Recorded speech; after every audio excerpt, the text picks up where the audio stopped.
Hey guys, welcome. If you are new here, my name is Jessica. I'm the Furry Family Coach. If you are returning, thank you so much for coming back to my channel. So I hope you guys have some questions ready today. I had to move my lavender plant because Kim wanted to sit back here on the bench today. So yes, I messed up. Hi, Jennifer. I totally messed up. I scheduled the live on YouTube for 11, and I told everybody on social media that it was at 11:30.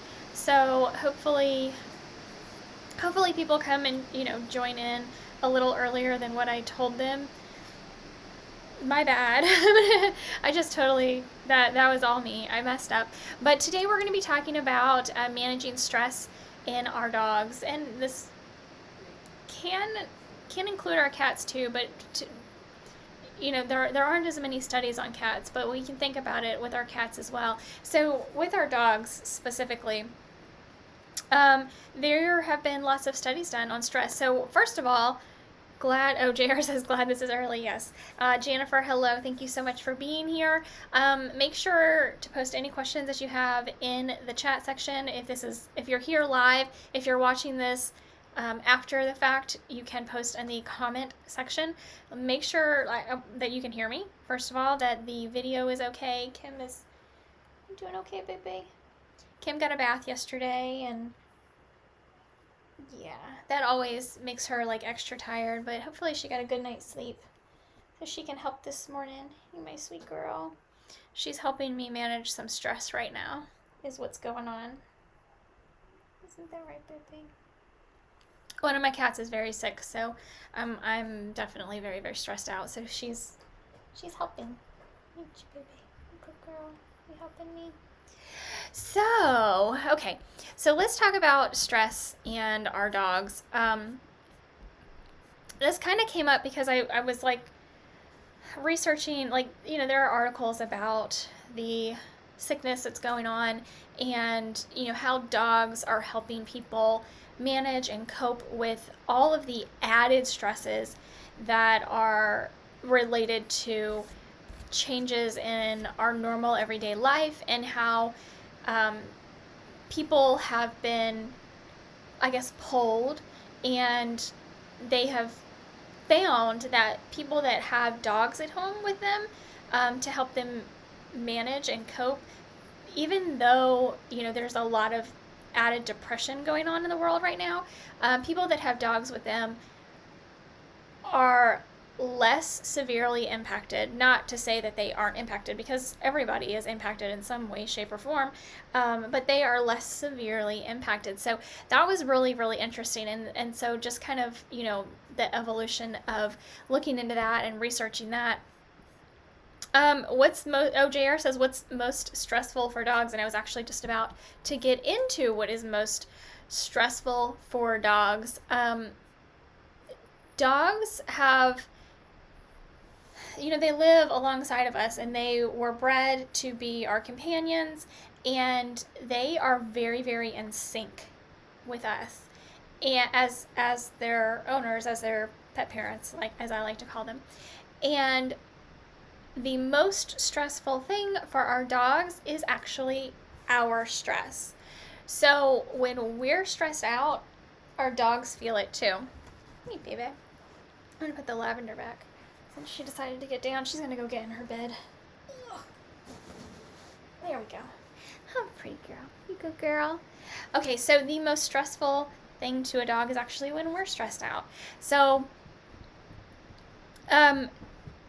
there have been studies done, and in a lot of them overseas. There aren't a lot of studies done in the US. I mean, there are some, but most of the studies that are done on our companion animals, and just trying to figure out better nutrition, better healthcare. Most of these are done in other countries. So Sweden is one of those countries. Finland's another one that do a lot of studies with dogs specifically on how to improve the life of a dog, basically. And so there was a study done in Sweden that actually analyzed scientifically, they took hair from the pet parent, they took hair from the dog, and they measured the cortisol levels in the hair from the owners and from the dogs. And they did this multiple times throughout the year, over, I'm not really sure, a couple of years, I think. And at every stage, the cortisol levels in the human matched very closely to the cortisol levels in the dog, meaning that whatever stress level the human is at is whatever the stress level is going to be mimicked. That stress level is going to be mimicked in our pet, in our dog. And so that's, I mean, it's pretty interesting to see.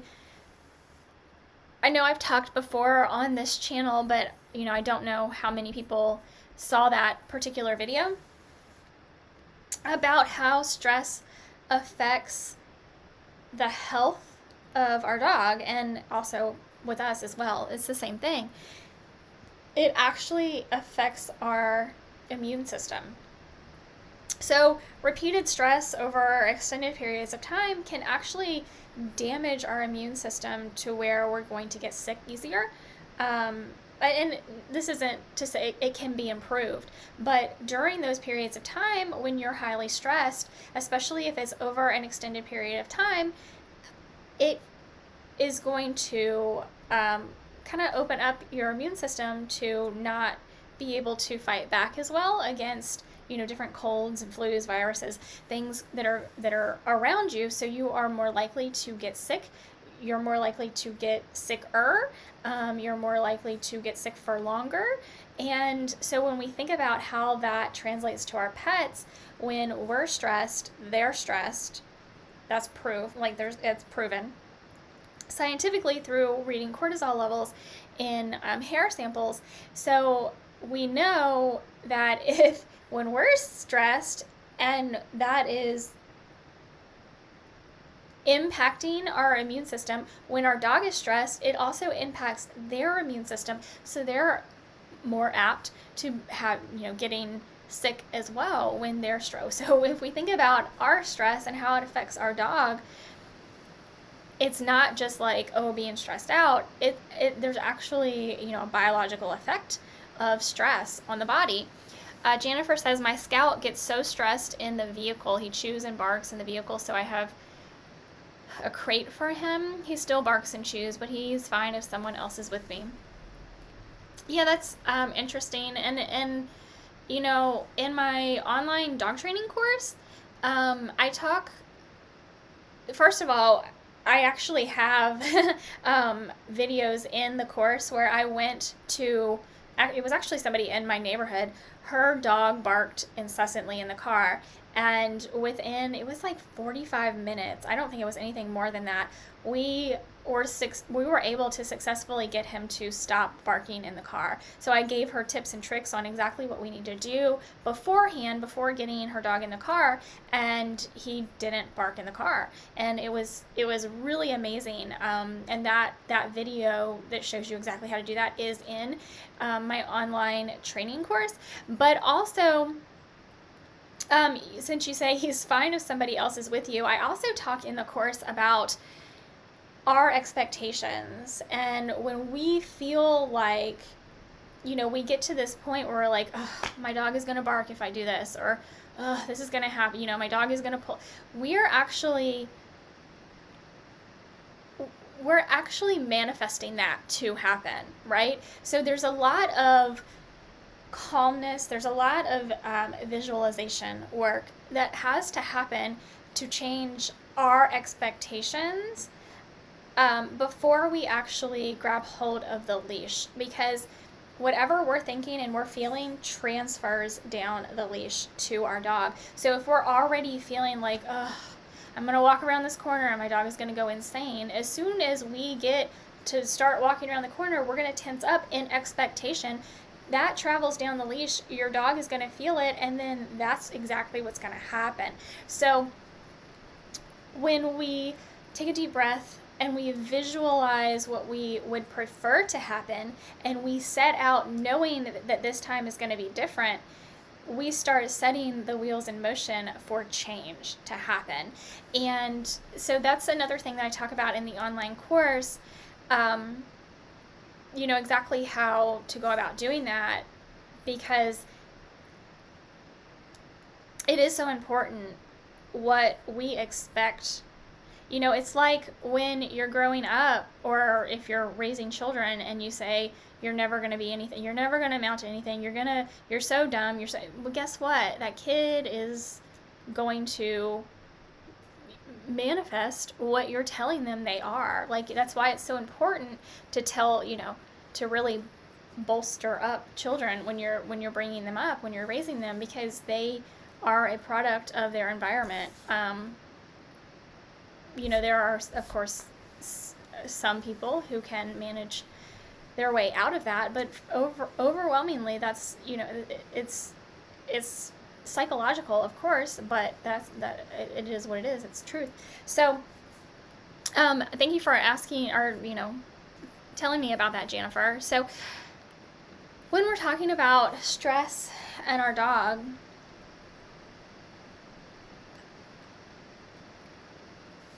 a lot of times it can just come out as anxiousness. A lot of times, when we're thinking about how do we notice stress in our dog, it can come out as anxiousness. It can come out as pacing. It can come out as boredom. It can come out as acting out, behavior that we would consider acting out. So what can we do about it is kind of, how do we actually help our dog manage stress? And this is twofold, really, because we have to better manage our stress so that we're not transferring our stress onto our dog. We know that's true. Like, that's been scientifically proven that we do that our dog kind of takes on our stress levels. And just being with our dog and having fun with our dog, instead of living in our head with the stresses that that we're living with, kind of taking on our dog's personality a little bit more can't hurt, because our dogs really live a lot more in the moment than we do. And trying to learn, just learning to live more in the moment with your dog can really help your dog as well as you. So managing your own stress is the very first way to really go about helping your dog manage their stress. And there are lots of different ways to do that, and not really the topic of this particular video, but just in some ways, just to go over a few quick ways to help manage your own stress, which then in turn helps manage your dog's stress, is learn to say no. If you're overextended, if you just don't have room on your plate, and these things, they're just, people are constantly looking to take and take and take and take from you. Learning to say no when you don't have the capacity, you just don't have any more to give, is one way. Is one way to help manage your own stress. Another way is, just self-care in general. And that doesn't necessarily mean that you have to go to a spa, but just taking a little bit of time out, even if it's just once a week, to, maintain yourself. Whether that is taking a bubble bath, or, going in a room by yourself and reading a book for an hour, or, just anything that is going to calm and relax you and help you recenter is going to help manage your stress a lot as well. Because even if, and I say read a book because it helps, clear out all of the external from you, right? So we're not thinking about the 10 million things that we aren't doing. We're just in the moment with ourselves, and we're letting our brain kind of free itself up a little bit. And even if we are, really interested in the book we're reading, it's going to help our brain relax a little bit. And then we can actually better take on that task list and say, you know what, I don't actually need to do these things right now. These things I do need to do, and these things I can delegate to somebody else. So it really helps just give our brain a break, to give ourselves a little bit of self-care. Like I said, even if it's just once a week, twice a week would be even better, right? But just to take a little bit of time. It doesn't mean you have to go spend any money. It just means to give your brain and your body a break and say, just to be able to recenter. I know I try to do it on Sundays in the evenings when I'm planning out my next week. I just sit down and I really try to think about all of the things that I need to do, and then I schedule them out, what days I'm going to do what, and I try to figure out, what things I can actually delegate to somebody else, which is incredibly rare, but it happens every once in a while, and what things don't actually need to get done right now. Like, I started stressing yesterday that, oh my gosh, I need to vacuum. Guess what? I don't have to vacuum right this second. I mean, it would be nice if the vacuuming got done, but I can do it today. I can do it tomorrow. It's not going anywhere, right? So, just kind of giving your brain a break will allow you to think things out better. That's one of the biggest ways I am learning to manage my stress, because I am still very, very stressed, don't get me wrong. It happens. I have days where I'm totally fine, and I have days like today where I'm just like, ugh, because, it just, one of my cats is sick, so I'm dealing with that, and that's very stressful for me. But the second thing that we can do with our dogs to help manage stress, and this one is so incredibly important, and I talk about it a lot. And the reason I talk about it a lot is because I talk about it in so many different contexts, because it is one of the most important things that we absolutely need to be doing with our dogs, and it's also one of the things that I see that more people than not are not doing with their dogs, or not doing it enough with their dogs, and that is to actually just be in the moment and play with them. People will take their dogs for walks all the time. I see that constantly, and walks are great, and they serve a purpose, and there are different kinds of walks, and one of the I have so many pet peeves about how people walk their dogs, so I'm just gonna get it out right now, because we're here, right? Don't be on your phone when you're walking your dog. You need to be in the moment with your dog. So many things can happen if you're paying attention to your phone and you're not paying attention to your dog, and it's just one of my biggest pet peeves when I see people walking their dogs. Do not have your phone up in your face. I understand if you need to have your phone with you because things happen, and don't be on your phone when you're walking your dog. Walking your dog is time for you and your dog to bond and connect. And even if you're just walking your dog because your dog needs to go out and potty, okay, great. But that is still time for you and your dog, not for you and your phone.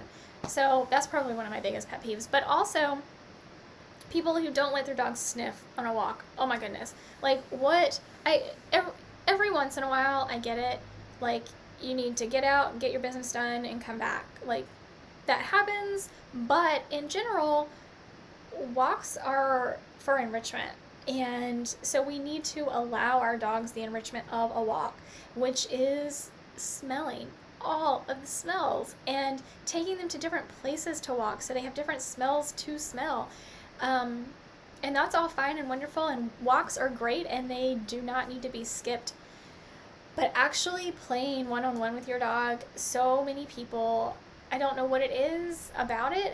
For me, it's fun, and I have days where I'm like, oh my gosh, I haven't played with Kim yet, and I do feel bad about it, but I just get in the floor and I take 5 minutes, 10 minutes if she really wants it, but she normally doesn't go that long, and just sit down and play with her, and I am in the moment with her, and I don't have my phone in my hand, and I'm just playing with her, and I'm reading her as to if she wants to play again. Does she want to just attack the toy? Does she want me to throw it?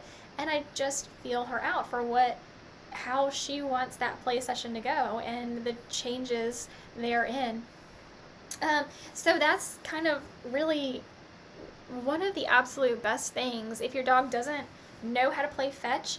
And not every dog is going to love to play fetch, but a lot of dogs will. That's a really great activity to teach your dog, because you get that play in, but you're also training at the same time, because they have to bring the toy back to you, which means they have to come back to you, and they have to give you the toy, so they're dropping the toy, or so you're practicing a drop it and you're practicing a come to me, and so there's a lot of really great things about fetch specifically, that it's just a really great activity to teach your dog. And like I said, not every dog is going to love to play fetch, but a lot of dogs do, and so it's one of actually the only play activities that I include in training, because there are so many training related like things inside of the game.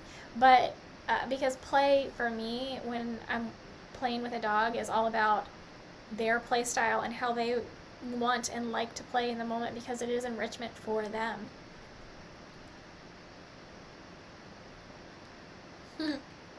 Jennifer says, Scout will pull me down if I don't let him sniff because he's a lab. Yeah, labs are strong doggies. Yes, and sniffing is smelling all of this. It's part of enrichment, but also part of walking appropriately on a leash. There's training involved in loose leash walking, and there is a time and place for that sort of walk. And we tend to start off our walk with some structure, and having her sit and stay, and then okay, we can go, and we start off the walk that way. But then when we actually get out into the walk, we let her stop and smell pretty much anything she wants to smell, unless it seems dangerous. We don't want her getting into any danger, because that's really the point of a walk, is to provide your dog enrichment. So there's room for both. There's room for training, and there's room for enrichment in a walk. So those are really the two biggest things that you can do. And when you let your dog sniff, it actually there are other studies that have been done. It actually can reduce your dog's heart rate to let them sniff while you're out on a hike or a walk. Which we know is good, because reducing the heart rate is going to reduce the load on the body. So it decreases the stress level. So getting outside and playing outside, not just in your house. So if you have a fenced in backyard, that would be great. And then really any kind of training you can do with your dog to give them added confidence and give them that win, right? Because again, if you go through my online training class, in almost every video it's like end on a win, is always what I say. Because even if you get to a point where you're like, okay, we've reached failure, we're getting frustrated, we need to stop and move on. Before we stop and move on, come back to training later, before we stop, we always want to end on a win. And this is when your dog gets something right and you reward them for it, they feel that excitement, and it makes them want to train again, and it also helps boost their confidence. So these are all wonderful things that we can do to help manage our dog's stress. So managing our own stress, playing with them more, letting them sniff while they're out on walks, and training and letting them win, building their confidence. All of these are things that we can do to help our dog manage their stress. One of the keys being, well, two of the keys I think being, playing and letting your dog sniff, and really managing your own stress, because I think people don't realize how much we affect our pet, and how much your stress affects your dog's stress. It really, I mean, just like I was telling you at the beginning of the hour, that study done in Sweden showed, through hair sample testing, that no matter, what month it was, if it was spring or summer or winter, whenever they were testing, and they did, multiple tests throughout the year, through multiple years, when they tested the hair samples of the human and their pet and their dog, the cortisol levels were very much the same.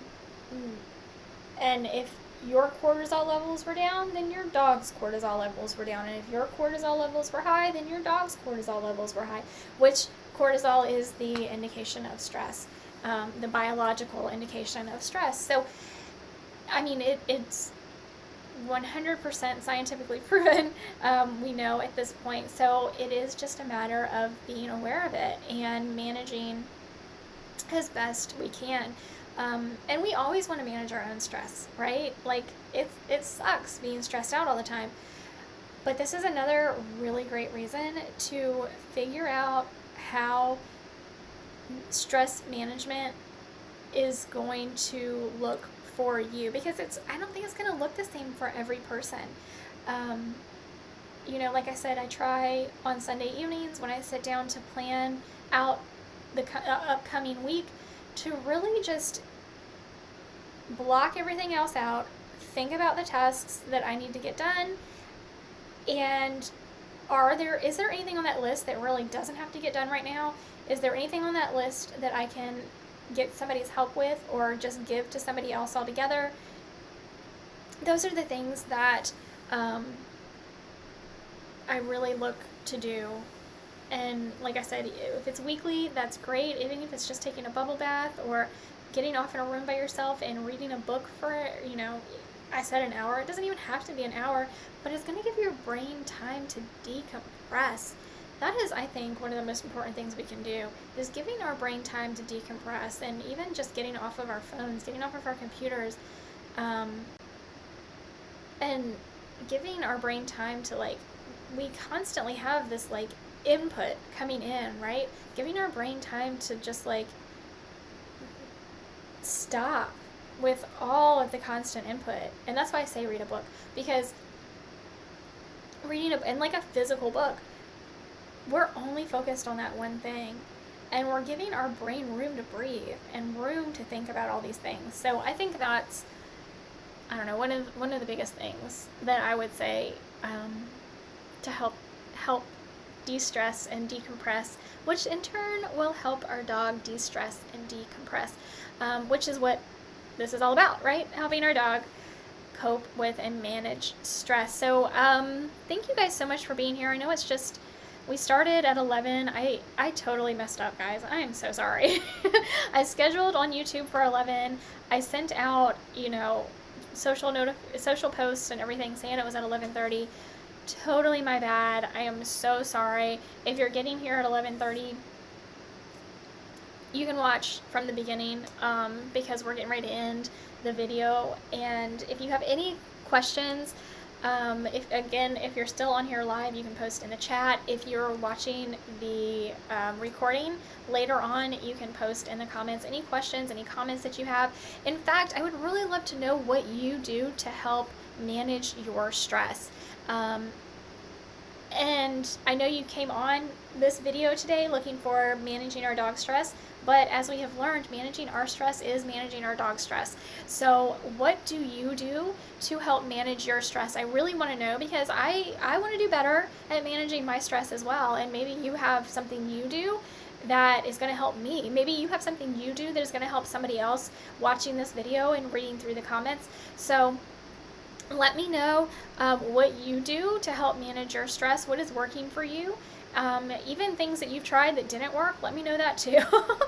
So go ahead and post in the chat, or if you're watching this later, post in the comments and let me know what you do to help manage your stress. Yeah, so guys, oh my goodness, don't forget two things I need you to not forget, okay? Tomorrow, we're having a bonus live right here on YouTube, 11 a.m. Maybe that's why I got my times all mixed up, because I'm doing a bonus live. I'm looking tomorrow. Yes, tomorrow, Monday, February 8th, 11 a.m. We're having a bonus live, and we have a very, very special guest, Kimberly Gauthier, who is the pet blogger from Keep the Tail Wagging. She is going to be coming on, and we are going to be talking all about how to feed your dog a raw food diet on a budget. So not going broke by feeding your dog a raw food diet. That's what we're going to be talking about tomorrow on our bonus live. I'm so excited for it because that is like the number one thing that people say to me is that they can't afford it. And it doesn't have to be super expensive. It can be, doesn't have to be. There are lots of tips and tricks to getting that cost down and feeding your dog the best, most nutritious food that you can possibly feed them. So that's tomorrow. Also, if you are, I know Jennifer is already a patron over on Patreon, so thank you so much, Jennifer. Anybody else who is not yet, if you haven't gone to check out Patreon, I definitely recommend you try it. The link, it's the first link in the description of this video. Then I think it's the next link under that is my link tree. So you can find all kinds of links on my link tree. In fact, I just updated it last night. So you can get the link to my online dog training. You can get the link to my ebook. If you don't have that yet, you can get the link. The link is also there for Patreon.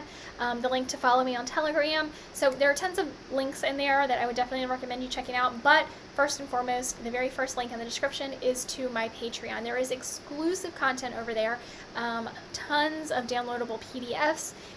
In fact, I have more to upload. So yeah, thank you so much, Jennifer. I appreciate you, and Scout very, very much. I have tons more PDFs to upload for you guys over there on Patreon, so I will get at least 2 more of those up this week. And so if you're not already joining, if you're not a patron on Patreon, check the link in the description. Go check it out. I definitely recommend you joining. Specifically, the $1 tier is designed to mimic my Facebook group, because most people on Facebook are not seeing the content they signed up to see. The censorship over there is crazy. The algorithm is constantly changing, and it's just not, you're not getting the content you signed up for. And I want you, like, if I put something out there for you, there's a reason for it, and I want you to be able to get that content that you signed up to get. And if I could have done a $0 tier, I would have. Patreon does not let me do that, so I did it at $1, which was the lowest amount they would let me do, because it's not about, you know, making money. It's about, you know, getting this information out to you guys. So with that, I'm going to go ahead and end today's video. I really appreciate you being here, and I definitely want to make sure that you jump on the bonus live for tomorrow with Kimberly. She is, first of all, has the same name as my dog, and she loves that. She loves that I have a dog named Kimberly. But we're going to be talking all about how to feed your dog a raw food diet and not go broke. So it is like the number one thing I get asked, or comment I get, is that I just can't afford it. So we're going to talk about all of the tips and tricks, because she feeds 4, does she have 5 dogs now? I think she has 5 large breed dogs, a raw food diet, and she is constantly like tweaking things here and there to save money. And she had a goal last year of, I think, like $200 or $250 a month. She didn't want to go over that for feeding 5 large breed dogs a raw food diet, and that was like a very high bar to set, but I think she actually got there. So we'll talk about all that tomorrow. Thanks so much for being here with me today, guys. If you think of any questions you have after the live stream, you can always come back to this video or any video on my channel and post in the comments. So yeah, thank you so much for being here. I really appreciate each and every one of you. I hope this helped, and I do hope you post and let me know, either in the chat or in the comment section, what you do to help manage your stress, because we need to help each other, right? We really need to help each other figure out how to manage our stress. It has been a crazy last year, and we need to do better, right, at managing our stress, myself included. So thanks so much for being here. I can't wait to see you tomorrow on our bonus live. Until then, bye.